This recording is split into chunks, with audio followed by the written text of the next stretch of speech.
From UFOs to psychic powers and government conspiracies, history is riddled with unexplained events. You can turn back now or learn the stuff they don't want you to know. A production of iHeartRadio.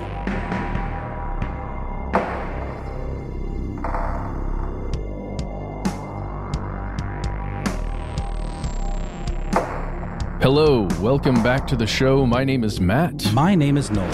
They call me Ben. We're joined as always with our super producer, Paul Mission Control Deckens. Most importantly, you are here, and that makes this stuff they don't want you to know. Shout out to everybody listening to today's episode on a smartphone or mobile device. In a way, this is very much for you. It's for everybody all the time, but this one's especially for you. One question I thought we could start with today, guys. What did you do on your phone today? Just however much you feel comfortable disclosing to millions of people in podcast land. Too much. I mean, yeah. It's like the mission control center of my life. I do a lot of my work on my phone. I enter data into Google Docs on my phone. I do research on my phone. I do social media on my phone. It's kind of embarrassing, honestly. Well, it's interesting. So I think, well, I'm not sure for all of us, but I'm on a laptop and almost all of my work happens there. But if I ever have to leave my home office for any reason, that phone is just in my hand and it's doing all that same stuff. Or, of course, playing Call of Duty or Best Fiends. Right, there we go. Check that one off the box. We got in front of it this time. Awesome. That's a really great point, because a peek behind the curtain, your individual mileage may vary, folks, but Matt, Noel, and I do a ton of stuff all the time. As a matter of fact, before, I guess it's okay to say this publicly, before I've complained to you guys about it, and I've said, the fact that we're kind of always available makes us like very underpaid anesthesiologists. We're just sort of always on the clock. You know what I mean? Ready to get someone prepared to fix a problem? Maybe I'm not sure. Surgeons, firefighters. There you go. Surgeons. I think we're surgeons. Well, we also refer to like problems in the podcast world as fire drills quite often. So I think we are sort of firefighters in our own ways, nice. Right? Nice. Fire surgeons. There we go. Fire surgeons. Rocket fighters. There we go. Put it on the t-shirts. And so personally, I did a lot of stuff on my phone today, and I did something that I don't usually do. I did this yesterday. I kept track of what I was doing. I didn't check every time I touched my phone, but I checked all the weird things I did. I bought stuff. I looked through social media and blah, blah, blah, all the yada, yada, yadas. But one of the things I did today was post an informal question on Twitter. I asked, has your phone or an app on your phone ever seemed to know too much about you? And if so, what freaked you out the most? You can find the responses there on @BenBolinHSW. But for our purposes today, one thing that most people talked about was, of course, targeted advertising. We see stories about someone saying, I coughed around my phone. And then instantly when I pulled up Instagram or something, I was receiving sponsored ads for Halls. Yeah. And a lot of people were reporting like their microphones somehow seem to know stuff, or their conversations with someone, even away from their devices, somehow led to what they see as a targeted ad. There's a little bit of Bader Meinhof in there for sure, but there are also a lot of shenanigans. But the thing is, there's a problem with this. We've talked about targeted ads before. Everyone knows they exist. These are the things your smartphones and your telecom and your ad industries want you to know about. They want you to see an ad for Halls or Best Fiends or whatever. But that's because it's the stuff they want you to know that they know about you. But today's episode is different. Today's episode goes in a different direction. It is about the stuff they don't want you to know about you and your phone. Here are the facts. So what is a smartphone? It's sort of like just a phone these days. But, I know people that have decided to not go that route and still use a dumb phone. I guess nobody really calls them that, but they're basically phones that, if they have internet connectivity, are rudimentary at best. Maybe they can send text messages, probably can't send pictures very well. Oftentimes when you're communicating on a smartphone with somebody with a dumb phone, things appear in blocks or weird ways, or you have little message sent kind of things, because these are much more old school communication tools. They're phones. They're phones. Yeah, first and foremost. I remember I used to have a Razor. You guys remember the Razor? Oh, I had one of those. Yeah. Yeah. And that was like, oh God, it's a color screen. And it was like, a tiny little color screen, which looking back at now seems laughable. But a smartphone is essentially a cell phone with a bevy of highly advanced features like what we're talking about. Yeah. Oh man, Matt, is that your burner? This was my your side hustle? This was my first cell phone, you guys. Oh my God. Was that a Motorola? It's a Kyocera. I don't even know that brand. Wow. QCP 3035. Oh, it was amazing. Does it have a snake on it still? Yeah. I have a Nokia, but I just attached a chain to it and use it for personal defense, because those things are indestructible. But I love the point you're making, Noel, because it's like, if you own a smartphone, or if you buy an iPhone or an Android or something, saying that you're going to call someone or knowing that you can use it to make phone calls is very much like a lower priority feature now. You want it to be online. You want to have certain slick apps and so on. Well, yeah, and we recently talked about on a listener mail episode about, robocall scams and things like that, and how they're often targeted to older generations because they're the ones that are still using phones to make calls or have landlines. I haven't had a landline in probably 15 years, and I use my phone to make calls for work often because we do conference calls, but now all that's pivoted to, Google Hangouts or Microsoft Teams or Zoom or what have you. So I very rarely use my phone to make calls. And oftentimes if I get a call that from a number I don't recognize, I don't answer it. And if someone calls me out of the blue, I low key resent them for it. Sorry. What I mean? Sorry about that, Noel. No, I'm not you, Matt. I'm always happy to hear from either of you guys, but I'm just saying in general, an out of the blue call feels like, why didn't we schedule this? This should have been like on the books. You can't just call me out of nowhere, because it requires an immediate reaction. Although there's also that kind of expectation with texting too. People text you aggressively because they want you to text back right away. And if you don't, it can kind of weird people out sometimes. But basically, we are in the world of smartphones. There's no putting that badger back in the bag or genie back in the jar or what have you, because people are using their phones for so many other things, calling being absolutely secondary. And at this point, it really might as well be an extra feature. But I guess it's bundled in because the telecom companies still want to have that infrastructure for making calls, right? Yeah, and they want that voice data. Right, so they can Frankenbite you later. I said what I said. And, allegedly. Yeah, We'll see. Allegedly, sure. But the one thing that's fascinating to me about this is how quickly this became normalized, especially in the West. If you ever want to have a fun rabbit hole, try looking into and if you're a hip hop head like I am, try looking into all the old technological brags of hip hop songs of yesteryear, when like Jay-Z is like, I'm too cold, Motorola, two-way pager. Like that was fancy. That was a razor at the time. And now that stuff seems so antiquated because it evolves so quickly, but that's the front of the curtain evolution. The behind the curtain stuff is much different and also evolving at a much faster pace. Yeah, but it's harder to trace the stuff with a two-way pager. I'm just, That's true. That's true. That's why it's so cold. But in a very short amount of time, as Drake would say, the smartphone usage went from 0 to 100. And as we record this episode right now, this is a statistic that baffled me. There are approximately 10 billion mobile devices in use. And yes, to confirm, that's more than the current human population of the planet. I checked just in case. So wait, is that just for like people that have like two phones? That's part of sure. it. Yeah. And why would you do that? That seems very phones. suspicious. Oh, that's true. You might get issued one for work. That's the good point. Side piece burners. Also They're true. everywhere. Also true. I also think there may be more than 10 billion in use as we record this, because one thing I think a lot of people, especially in the US, don't know is that there are some phones that are designed to have 2 SIM cards in the phone so they can function like 2 different phones.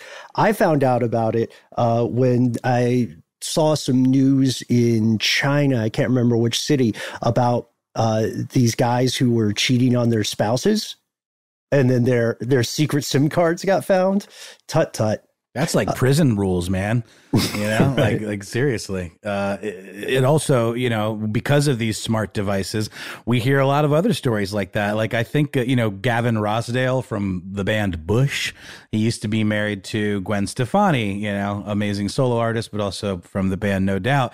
And I believe that he got caught cheating because he had the family iPad synced with his personal device, because with Apple you sync all your Apple products together, and so it came up on the family iPad the nudes that his mistress was sending him, and so his wife found out, possibly even his kids. I can neither confirm nor deny that happened. Okay, so prison rules, you're talking about multiple SIM cards, not marriage. I'm talking about multiple SIM cards, but okay. yeah, for sure. The way we always hear about SIM cards. Remember that heroin smuggling cat? That cat also had SIM cards in the little pouch around its neck. It really feels like we need to consult Professor Wilson on this whole thing. I feel like he would know a lot about all of this. Legend, Professor Wilson. We started, if you're listening, Doc, we started a little late today because we had to talk about the amazing emails this guy has been sending. Just check Professor Wilson on Twitter. I'm sure he'll show up, and hope he's well. Professor Wilson probably has a cell phone. Or smartphone, excuse me, not a cellular phone. We wanted to gather some up-to-date statistics about just the lay of the digital land for smartphones. And we've got info from as recent as we could get it. We've got a lot from 2020. There's some things where we had to go back to 2019, and there are a couple of little slips, but some of this is going to be news to a lot of us, just the enormity of what's going on with smartphones. Yes. So we talked about the 10 billion devices that are being used. Well, as of this year, there are 3.5 billion humans, well, mostly humans, hopefully, who are actually using these smartphones. And it's pretty crazy because in 2019, 81% of the United States residents, people living in the U.S., had a smartphone. And that is obviously a number that is going to continue to rise. And here are some of the stats. 47% say they absolutely could not live without a smartphone. I certainly believe that, as I'm sure you do too. In comparison, 99.3% of all internet users in China use mobile devices to go online. So not a laptop. Not a laptop at all. When you think about 47% saying they couldn't live without one, I'm just going to assume that a good portion of that number has to do with people who just use their smartphone to access the internet and things. Sure. In comparison, in China, it's like so many people are just using their mobile devices. It makes me ask really quickly, Matt, what were we doing before smartphones? Clearly not living. What was that like? We were BlackBerrying. We were, as Ben said, razoring. We were playing Snake, texting each other, forgetting. We were actively forgetting all of the phone numbers that we had in our heads. Game Boys. We were playing Game Boys. Nintendo DS, I guess, is the Homo sapien to that Neanderthal. But I would say it's affected our cognition for sure. We're thinking less deeply about things. And now we're thinking about more things. We've said this before. We're thinking across the axis rather than up and down. So we know, we have the first paragraph of Wikipedia knowledge about a ton of stuff, but we don't have as much depth of learning, right? Just, this is not a ding on any individual. This is a purposeful, brutal ding on our species. Because part of this, where we would store all that stuff, it's now here in your hand. Oh God, that was kind of weird. Here, it's not here. It's on this. Oh, look at that. Ooh. Refresh the tape for this episode. I think we've in the before times, we even had like kind of bar conversations about what happens to that part of our brain that used to store phone numbers. Does it evolve into something cooler, or do we just lose it? And I don't know the answer to that. I tend towards we just lose it, or it just gets subsumed with more kind of useless, shallow dive facts that we can then spit out at parties mainly. I would, which we and every one of our colleagues are like the worst at parties. We're going to have to start a gang called the Actualies. I'm kidding. I have put concerted efforts into not being that person at parties. But you're right. I would say if we wanted to be optimistic about it, perhaps we could say that skill of memorization, rather than being atrophied, has just been rechanneled, because for a time we were memorizing many more passwords, right? Which would, I think, occur in the same part of the brain that retains phone numbers. But now, increasingly your phone or your device will recall passwords for you, or just say, hey, let me go a good look at your face. All right, here's all your banking information. That's pretty common with iPhones, especially. And we use them a lot. I'm still working this one out, and I wanted to see how you guys felt about this number. You, Matt, everybody listening. So overall, it seems that the average smartphone user across the planet checks their device, whatever it is, at least 58 times per day. We also tend to vastly underestimate how often we check our phones. And 58 is probably still a really low number, because there's a study we're going to get to later in today's episode that found in the United Kingdom, people on average thought they checked their phone 37 times a day. That was their best guess when they asked all these people. But the actual number was much closer to 85 times a day. Does that sound reasonable to you guys, or does that sound like off base one way or the other? No, that does not sound off base. No, it tracks. Sure. If you use an iOS device and you want to get insights into yourself and how you are your phone, open up the thing that's in your settings. It's very close to the top. That's called screen time. And you will see. I have, just so you know, I've disabled mine on my phone. I disabled it almost as soon as it became a feature. And I think you should too, unless you are using it for a specific reason, like preventing your children from using your phone, or preventing yourself even from using your phone at certain times or certain apps as a self-regulating technique. Because that thing alone, that little feature, stores a ton of information about you as your phone. So wait though, but Matt, does disabling it prevent the device from collecting that information, or just prevent it from displaying that information to you? You can disable a lot of stuff in your iOS device that has to do with what we're going to talk about today. And that is one of the things that you can do. It's also a good way to feel like an absolute technology junkie when it like serves you up with that information weekly. Like there's automatically, I think by default, it gives you reports like your screen time is up, blah, blah, blah. And I'm certain that because of all this COVID business, people's screen times are way the hell up, and then it becomes like, okay, I'm an alcoholic. I need to drink less. It's bad for me. How do I self-regulate, like you say? And the fact that we even have to think about it like that sort of proves the whole idea that it is hijacking our brains and making us crave that feedback that we get from checking the phone. What if there's a new thing? What if I get a notification? Ooh, let me drag down and refresh my Facebook feed. Maybe there's a cool new thing that I must know about instantly. Exactly. Yeah. And well put. So we know that number tracks. If anything, it's probably going to be a little bit low for at least for about half the audience, right? More than 60% of smartphone users have made a purchase of some sort on their device. Not to pick on Apple, but the way that they sandbox is purposely designed to make it easy, or they would say seamless, to buy things on the device, to the chagrin of, I imagine, many, many parents who will later find out that their kid has bought yada, yada, yada. And husbands. And spouses. Just kidding.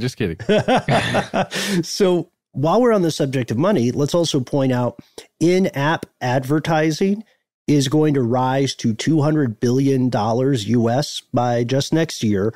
In 4 years after that, by 2025, this number is projected to grow, as long as we don't burn everything down, projected to grow to around 226 billion. And it's going to keep going. We spend so much time staring at these little screens for one reason or another. In fact, smartphones as the doorway to the internet for a lot of people are leaving other media platforms in the dust. 70% of all the media time, like around, ends up being spent on smartphones, which is nuts. It's not saying that people are, necessarily listening to a ton less radio or something. There are just a ton more people with very easy access to stuff. It's just all integrated. I mean, I remember when the first iPhone came out, how it seemed like magic. Everything from the touchscreen implementation to the way the keyboard was virtual. And obviously it was clunky at first, but it seemed amazing at the time. And just the idea that, I can watch YouTube on my phone, or it's literally like a handheld computer. And it is more so every single new generation, because of the way that, the way it rose to prominence so quickly. That's just how technology works now, because of the speed of processors and the exponential improvement of technology and streamlining of technology. Not to mention that, all of this is built on the idea of stuff is free. The apps are free. You can buy an app stuff if you want to, but you don't have to. But it sure does make it a better experience if you buy those extra widgets or gems or power-ups or what have you. Or you pay for the premium version so you don't have to get served those ads all the time.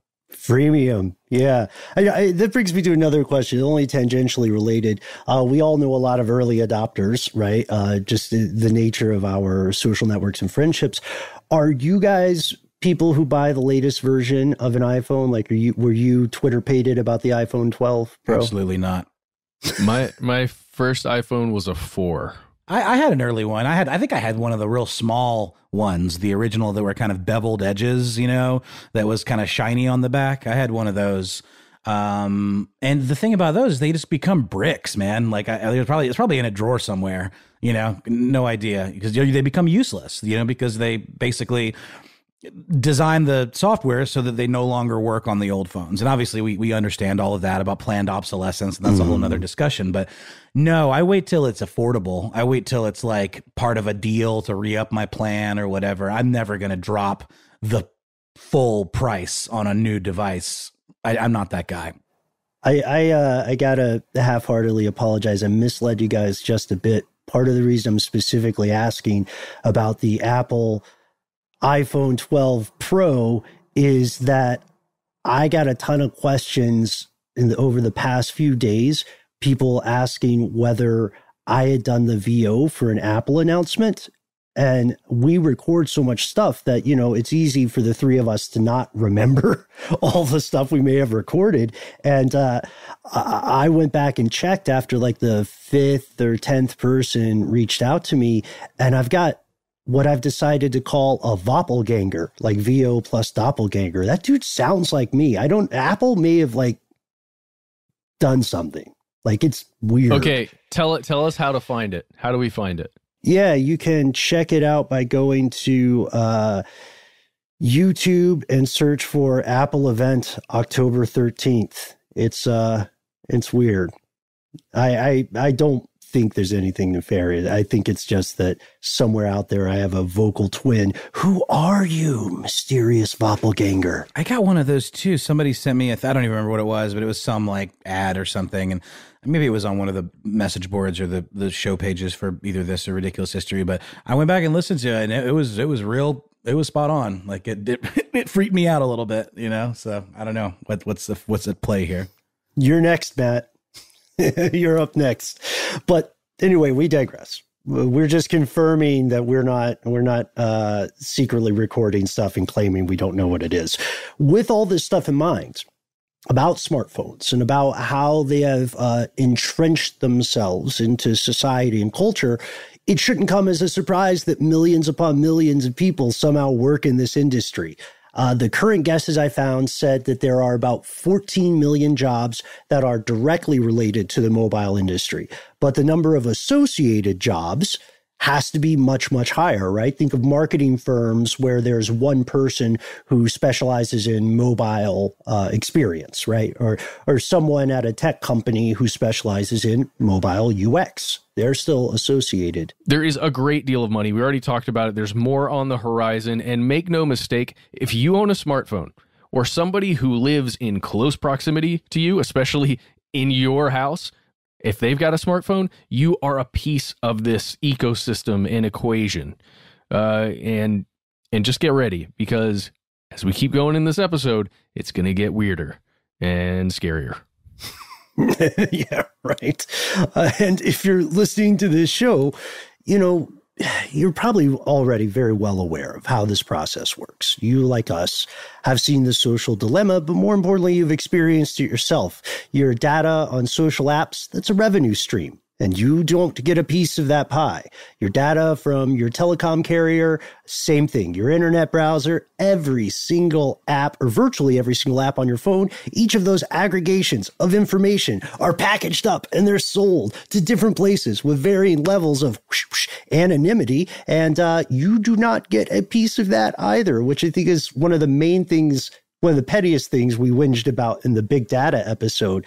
So instead, we all stare into this digital abyss, and there's this dizzying, neurochemically manipulative ping of likes and follows, subscribes, notifications. They blow up our synapses like these gaudy lights of a casino slot machine.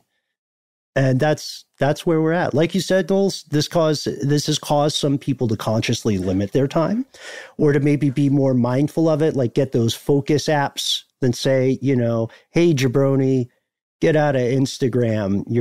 You're here for your Outlook email or something like that. Yeah, there's some apps that'll even block you from accessing certain other apps. It's like you literally have to it's like a digital chastity belt or something like that, where you have to make sure that you won't be tempted by the sweet, sweet, evil fruit of digital connectivity. You know what I mean? Yeah. How is that different from medicine that is prescribed to address the side effects of another medication? That's exactly. No, I think it's not different at all. It's terrifying. But today's question, right, is this: how far does this data gathering go? How will it affect you, your loved ones, your pocketbook, your region, and this species in the future? Why are more and more tech-savvy people becoming, just like in Social Dilemma, doomsday prophets, telling us you are your phone? We'll tell you after a word, oddly enough, from our sponsor.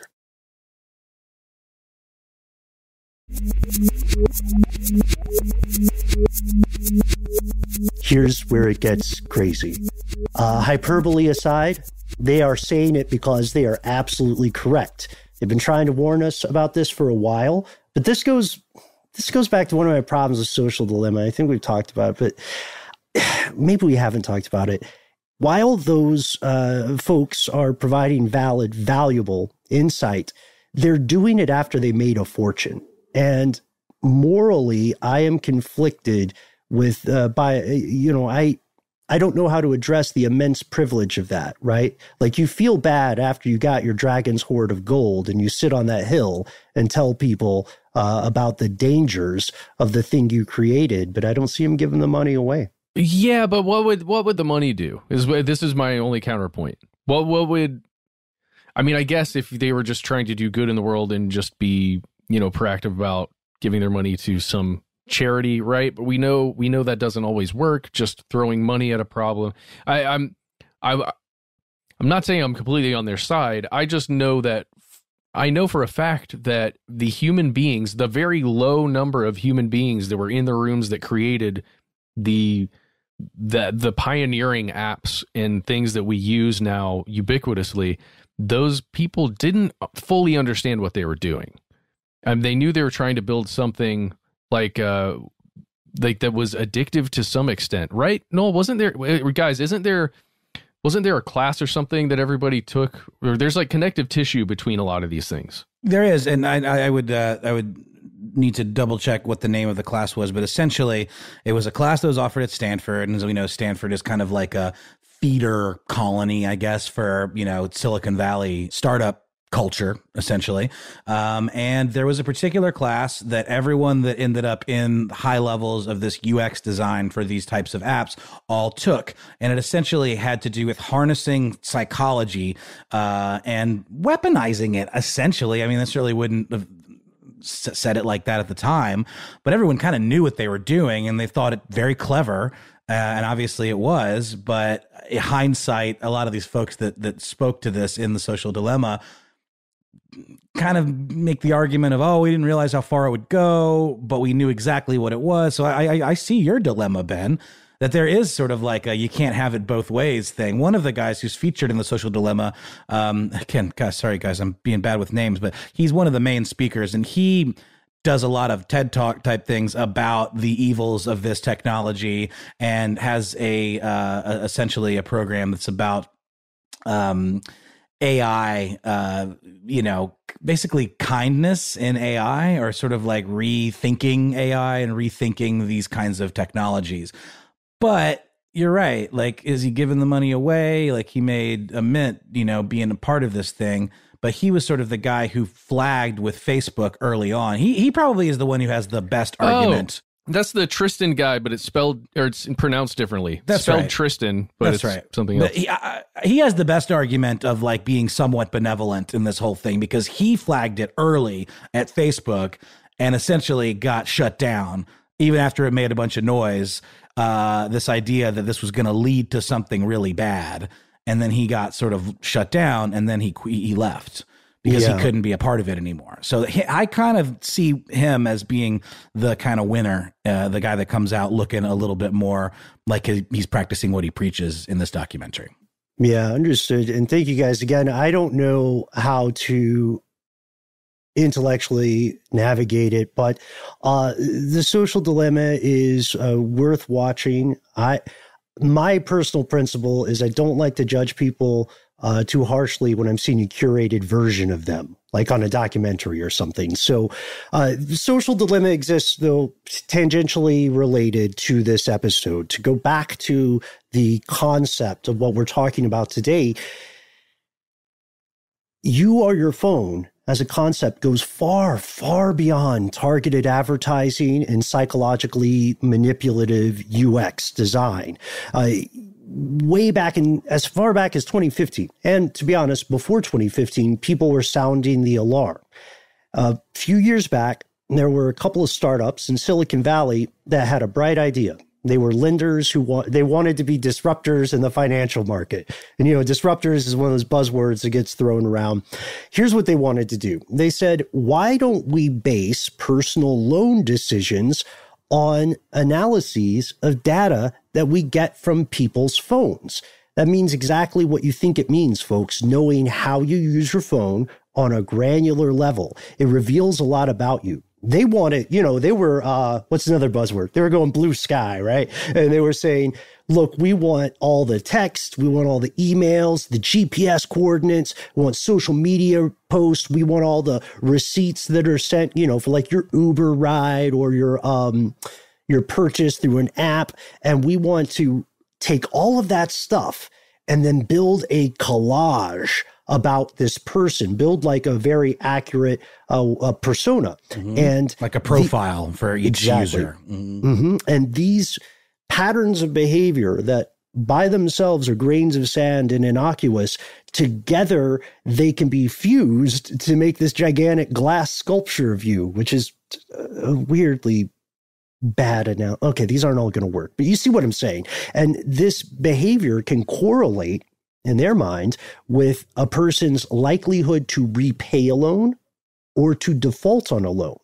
And we've got like specific stuff they found. Like it's even more obscure than this person, goes to Applebee's at 5:30 every Thursday. Which would be a great indicator that you are just going to get the best loans. That you are a paragon. But yeah, it's things like, how often do you recharge your phone's battery? How many miles do you travel in a given day? Oh, here's my personal favorite one. And thank you for finding this, Ben. When you enter a new contact into your phone, do you take the time to put a last name in there? And are you capitalizing the first letter? Are you making it look like a true, good Rolodex within your phone? Because if you are, you, my friend, are worthy of the highest of credits. Or do you just put Steve Weed Guy? You know, like, yeah. These things matter. I mean, it's interesting because it's like, it's not that far removed from the current credit rating system. I mean, it's all about mapping our decisions and penalizing us or rewarding us accordingly. I mean, it's like, do we sign? But they're all financially linked. Your credit is now linked to your financials. I get it. But what I'm asking you is, do you opt in to being tracked by Experian? Do you opt in to being tracked by all these credit reporting agencies? It just happens by virtue of you having a social security number. And I mean, you don't, when you get that social security number, you're an infant. You don't have the ability to say, I don't want that. Get me off the grid, you know? So you are basically by default part of this system.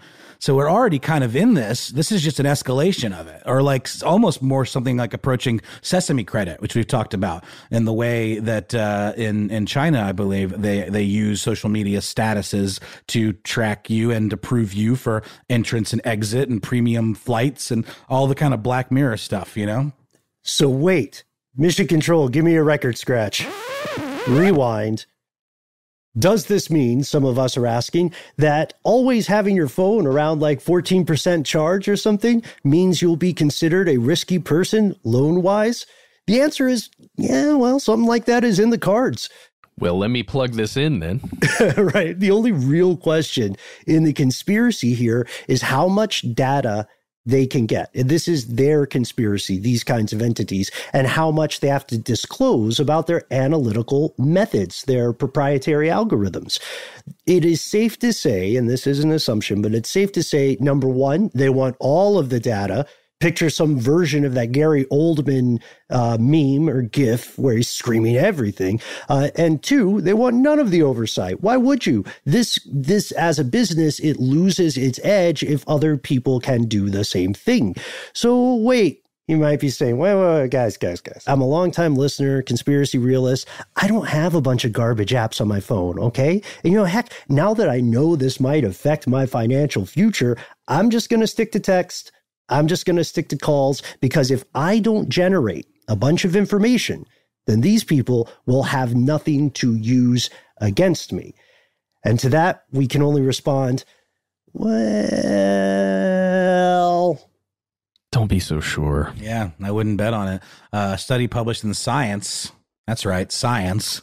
Science published it. Found the metadata alone of this information, you know, in the same way that we know the NSA was tracking, getting really good info using only metadata. They didn't have to monitor your call. They could just tell things by the length of the call and analyze that web of who you're calling and who those people are calling, et cetera. And then just tracking all of that, they can get a pretty decent picture just based on that alone. And this study pointed out that this information actually can reveal interesting economic status type information. Just things like when the calls were made, the length of the calls, when they were received, when text messages were sent, and which cell phone towers the texts or calls were pinging off of. And the researchers analyzed, again, just the metadata that we just described, and were able to build one of those profiles that we're talking about, or take it a step further, an algorithm that could predict behavior and could correlate that with wealth or lack thereof of a given phone user. And it gets even crazier, even more granular. This is... I don't know. Whenever we talk about this stuff, I'm always torn between being like, that's amazing and objectively fascinating and impressive, and going, that's terrifying and objectively frightening, because they're able to, these scientists were able to answer even more specific questions. Again, just based on that very bare bones data, they were able to say, this house obviously doesn't have electricity. And therefore, if they, can't pay their electric bill. How does that work out for their loans? Oh, because it wasn't being charged while it was being geolocated there. Wow. Okay. Right. But is this somewhere in the terms of service? Like at some point you have to sort of give consent for this information to be used in these ways, right? Or no? Is it just by virtue of having the device? Like at what point, at what line of text in these massive terms of service is that? Is it per app? Is it for the whole phone at large? It's tricky. Yeah, here's my mission for you, Noel. Find that piece of text. I dare you. 100%. I mean, I'm basically dare you speaking. To find it. I'm speaking not hypothetically, but it's of course a needle in a haystack situation, if it even exists. It does exist. One of my old colleagues actually mentioned this person on air before, but I'll try to keep it kind of anonymous. They were having some pretty good success making readable terms of service and conditions, and then they got their funding pulled, because there is no benefit to many of these entities for the end user to understand those TOS documents. And usually the line will be something like, I'm not citing a specific example here, but the line will be something like, by agreeing to this service, the customer, the user, also agrees that the provider can use data collected and provide to third parties as necessary to improve service. And so they're like, third parties is a huge chasm of a term, and so is improve service, right? They're saying we're improving your service. If they can find any kind of rationalization for that, then they can do whatever they want, especially because the other thing that always goes with it, just like as Forrest Gump would say, peas and carrots, is that lovely little line, the terms of service can change at any time. And they do. They get updated pretty frequently. But doesn't that mean you have to, like, do they serve it to you again? I don't recall having been reserved terms of service to agree again when things have been significantly changed. Sometimes I'll have to say there's a privacy announcement or something, but you don't have to sign anything. They're just telling you what's happening. Yeah, well, and sometimes you'll notice, not necessarily with iOS, but with other devices and other apps and things like that, with an update, you'll just have to click I agree again. And you won't even realize that you're doing it. I'm serious. You're opening a new app that's just being updated and you're like, oh, let me get past this. You don't even realize it. I've done it so many times in my life. It's insane. It's so ridiculous. And I love the slick psychological UX design where it's clicking a button that's set, like the yes button is disguised as something like okay or thank you. Continue. Then, Yeah. And the no button is nested several different interactions down. It's like under a learn more, under a learn more, under a learn more. Or you just can't move forward if you say no. And then you're like, okay, we can't use it. You will occasionally see, this is rarer and rarer, I think, ones where they will actually force you to, at the very least, scroll all the way to the bottom. Right. The implication being, okay, I blasted through this. I all of the text was in front of my eyeballs at some point, and that's obviously maybe to provide more protection for the developer, for the company. But it doesn't seem like a necessity. It seems like something their legal was like, we should probably do this just to like cover our asses a little more in the most token effort possible. 100%. And so here we have proven that it doesn't take a bunch of data, right? So as for the strategy of using a phone less and less, right, or disclosing less and less info to later be used against you, or to just be used in some way with your informed consent, which we just talked about how tricky that is. As for that strategy, we're going to have to return to the study we mentioned at the top of the show, and we'll do this after a word from our sponsor.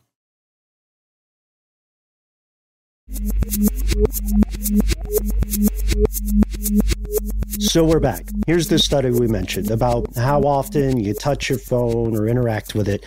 There were 4 researchers based in the United Kingdom. They installed a usage tracking app consensually on the smartphones of 23 students and faculty at the University of Lincoln. They let it run for 2 weeks, and then they examined the results. And there's an excellent summarization of this by an author named Nicholas Carr. They realized that just by measuring one simple thing, they could tell a whole host of information, a whole bunch of things about a person's daily routine. And all that is when an individual is using their phone. That's really all you have to measure. And you can see almost the whole picture. When are you asleep? Phone usage will tell you. When do you wake up? It turns out that all of these test subjects, except one, use their phone as an alarm clock. And 100% of them said the last thing they do before they go to sleep is check their phone. As for gaps in phone usage during the day, pretty good indicator of a nap, it turns out. How crazy People is nap? that? I don't know how to nap. I'm really bad at napping. Do you guys know how to nap? Oh, we need to ask everybody out in the UK, like, is it easier to nap there, or what's the deal? Is it the gloomy weather that helps? That could do it. That could do it. I actually have the opposite problem, Noel. I can't sleep for like 6 hours in a stretch. So I just kind of, the pandemic has made it real weird too, you know. Just grab it where you can. A few winks here and there, as they say. Exactly. And why does this, not sleep patterns, but why does this matter that so much can be gleaned from this innocuous information? Well, it's because both of those studies depend entirely on this very basic info. And that means that there's an entire new universe out there when we look at the other stuff, the other data that can be pulled. We get to the world of apps, how we use them, when we use them. When, for instance, do you tend to order delivery food? Or when do you search? What do you search for? What do we watch? What do we listen to? When do we do that? What kind of pictures do we post on social media? And what kind of pictures do we like? Even if those are private to you, they are not private to the companies that have the ability to wield this information.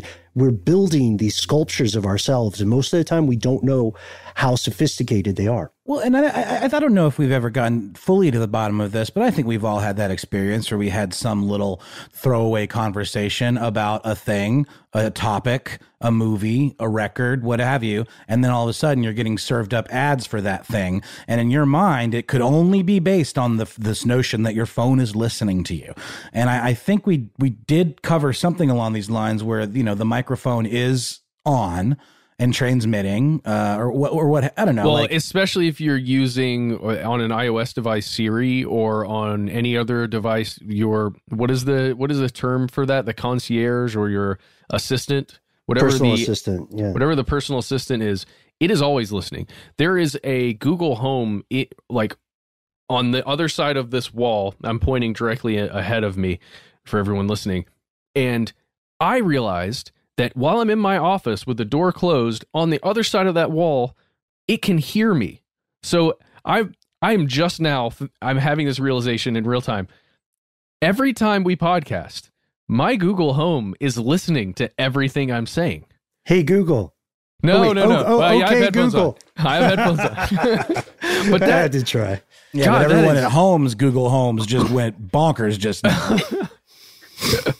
Okay, sorry. I don't even know where we were. That really just weirded me out. I'm gonna have to disable that thing somehow. Here's I'm not being sarcastic. Here's a genuinely fun thing I've been doing, an experiment that you can try at home, folks. When I was convinced about this, and that was several years ago, based on, you know, our collective work here on Stuff They Want You Know, I decided a while back that I was going to try to hack my targeted ads if I couldn't get away from them, because it's very difficult to 100% eliminate this phenomenon.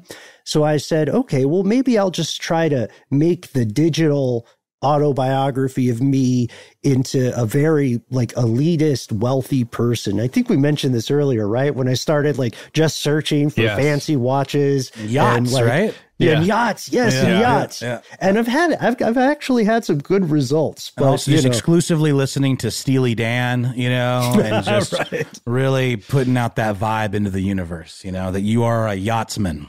Yeah, searching for stuff like dangers of peasant uprising and and order endangered meat. You know, all the hits. Best fox hunting dogs. Best fox. Oh, that's a good one. Hang on, I'm gonna make a note. But you're right. I mean, we're we're right here.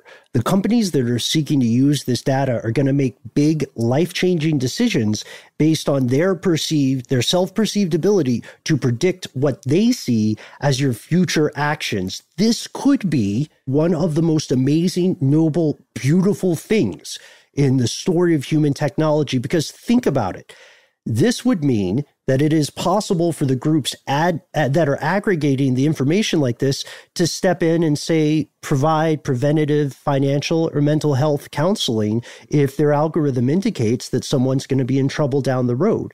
They could save people in a very real way. Oh, yeah, and that's exactly what's going to happen. Yeah, well... You think? Right? Are we relying on, like, benevolence on the part of these technology companies? Well, I mean, maybe we're seeing a turn, guys. Maybe this is like our bright future. Maybe we're going to be okay. Yeah, maybe they'll all be like Bill Murray's character at the end of Scrooged. I don't know. But you can tell we're a lot of fun at parties, folks, because that's not going to happen. That's not what's happening now. There's just more money to be made in creating these extremely educated guesses about your future and then punishing you for those guesses. Again, they are guesses in advance. To paraphrase Minority Report, this is sort of like financial pre-crime. And I like the point you made earlier about how nobody really opts in to credit bureaus in the U.S., at least. And it's the same thing. But to be fair, it would be misleading for us to talk about these inarguably terrible consequences inherent in this strategy if we didn't also point out the arguments made by the proponents. And these arguments are pretty valid if theoretical. This is the sort of the other side of the money grab. Yeah, I mean, there is, of course, this notion that this is exactly what we want. This is exactly what we need. We deserve this. This is giving us better results. It's allowing us to be served better information, less redundant, you know? First off, as is discussed in Behavior Revealed in Mobile Phone Usage Predicts Credit Repayment by Daniel Bjorkegren and Daryl Grisson, many households in the developing world do not have formal financial history, period. No established credit, meaning the odds are massively stacked against them when it comes time to ask for a loan.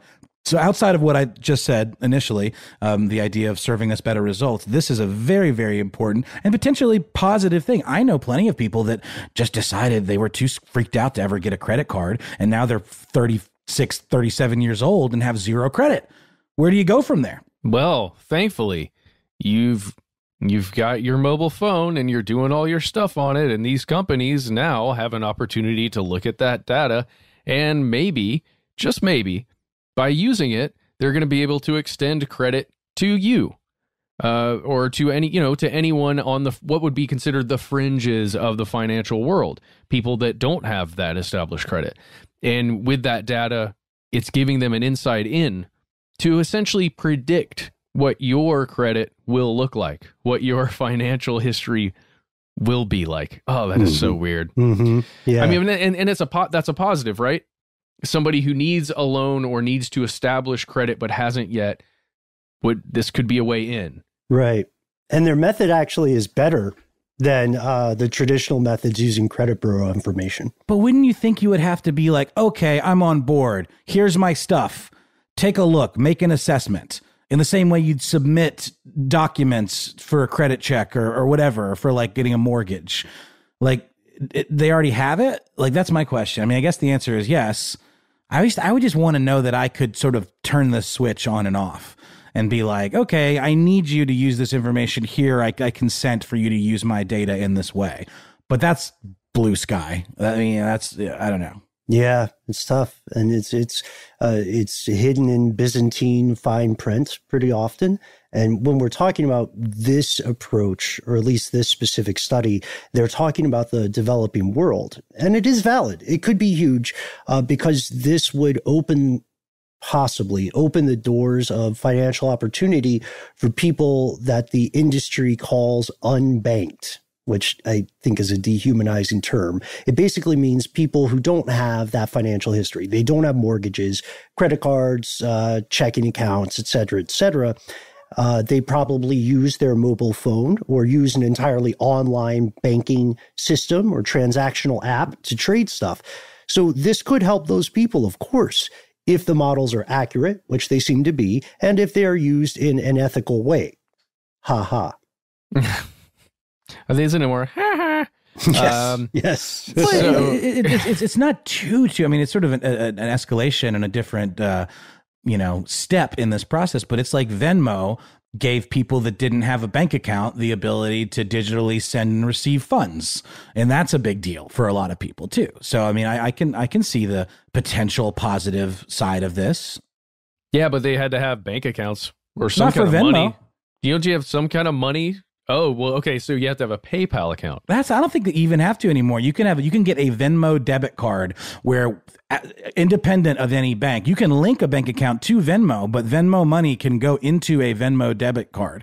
And then there's even stuff for like kids. Like my daughter has this thing called Greenlight that's a debit card for kids, and she's not old enough to have a bank account. So it's, there are things that, again, in this financial side of things could be seen as like, forward thinking and positive, because if you don't have access to funds online, you are cut out of a whole lot of the economy, because especially being stuck at home like we have been for so long. I mean, well, if you don't want to go to the store because you're immunocompromised, you need to be able to buy your groceries using, one of these apps, and you need to be able to pay for it somehow. Yeah, and I think this really comes into play in the developing world. You live in a region with no infrastructure. You know what I mean? There's literally not an ATM in 80 miles of you or something like that, or kilometers.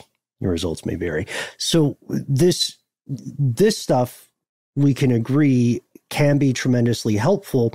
But what we're talking about is the next step in that process, using that information for or against someone.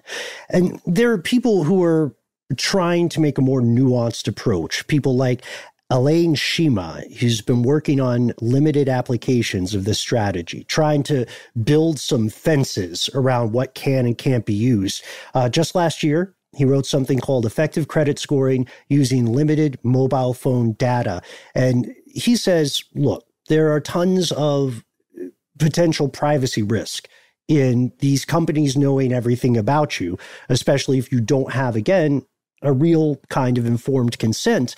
So he says we can get the same results with a more ethical approach. And all that he did was measure what's called airtime recharge data, or data, whatever you want to refer to it as. This is a term that describes when people paid or re-up on their prepaid mobile phones, right? So, I've prepaid for like a month or whatever, or X amount of hours, and then I come back and I re-up at this given schedule. Just using that, they can build a similar credit prediction plan. But isn't the whole point of a prepaid phone that you have anonymity and that you aren't, your name or identity isn't tied to it? I guess that's not the same as a burner phone. You could have like a prepaid service where you use the same phone and then re-up it. But are those two completely different things, or am I? No. There are a lot of people in the world who have a phone that they just pay for the amount of data rather than, a monthly charge or anything like that. But there's also ones where you can just buy a card, pay for it at the gas station, and then just enter the code, and then you don't have any identity information tied to it. That's all I'm saying. Similar technology, two different uses. You know what I mean? Got it. And for a lot of people, the entry point into buying a full phone and then subscribing to a yearly plan is just too high. It's just unrealistic. So mobile phones prepaid mobile phones, I would say, have to a degree greatly democratized access to information. But again, none of this stuff is without potential for misuse. And then here's the third thing. So the third argument for it is lending institutions are capitalistic. They don't get to continue existing if every loan they make results in defaulting. Then they're in deep water. So we can't expect them not to use every single lever available to maximize their profits while minimizing their risk. And to be extremely blunt, we cannot expect these institutions to adhere to codes of ethics unless those things are continually enforced with serious consequences. Crime and fines for crime have, since we began this show, been just a cost of doing business for most banks. Yeah, I think we've proven that countless times on just on this show. And, history and articles and reality have further proven it way more than that. And so, that kind of resigned groan means that we're close to the end of the show. There are some other things we've yet to talk about that can also leverage this technology. The medical industry using similar methods to predict future or present medical conditions. The law enforcement industry expanding its existing use of these tactics to predict crime. Other rogue entities, if we want to get really crazy, from foreign powers, whatever your country is, somebody from another country using those tactics to, say, identify, target, and turn assets. The dark sky is really the limit here. We're way past the blue version. And it's not a conspiracy theory. It's not some scary future thing. It is a conspiracy. It's real. It's happening. And a lot of people are just not aware that their data is being used in this way or will be used in this way very soon. Yeah. So what do you think? I mean, is this something that keeps you up nights? Are you like many folks, or we've done the research. We know this stuff has nefarious kind of implications, but it's like a trade-off. But I get my cool free apps and I get all this other stuff, and it's worth it to me to do that trade-off. Is that I'm saying, speaking the royal we, hypothetically, do you feel like that? Or do you feel like you need to limit your use of this stuff and get as off the grid as humanly possible in this day and age? Is this a good thing? Is this a bad thing? Let us know what you think. Yeah, and especially contact us if you have any good ways to subvert some of the plans that are at work here.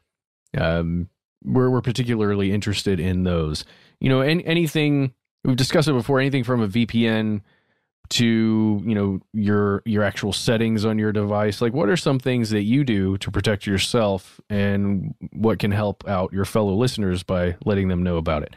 You can find us on Twitter, Facebook. Oh God, wait, what are we doing again? Instagram. We're on Tumblr, and what else? Bumble, Friendster, Tinder. You can find us. We're on Kiva, microloans. We're on Free YouTube. Rice. It's all social media. It's all coming together. It's all one. We are one.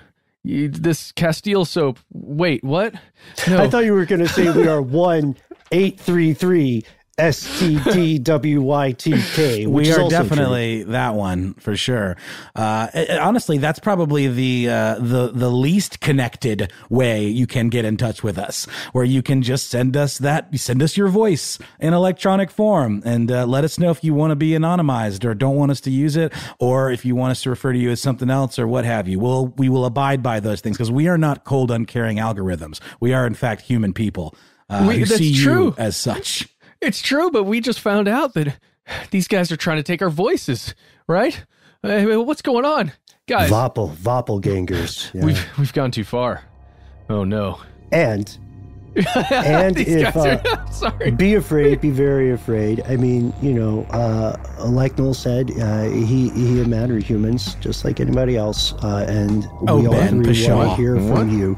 So feel free to send us an email if you don't care for social media or telephones. You can reach us 24/7 until this whole thing burns down. We are conspiracy@iHeartRadio.com.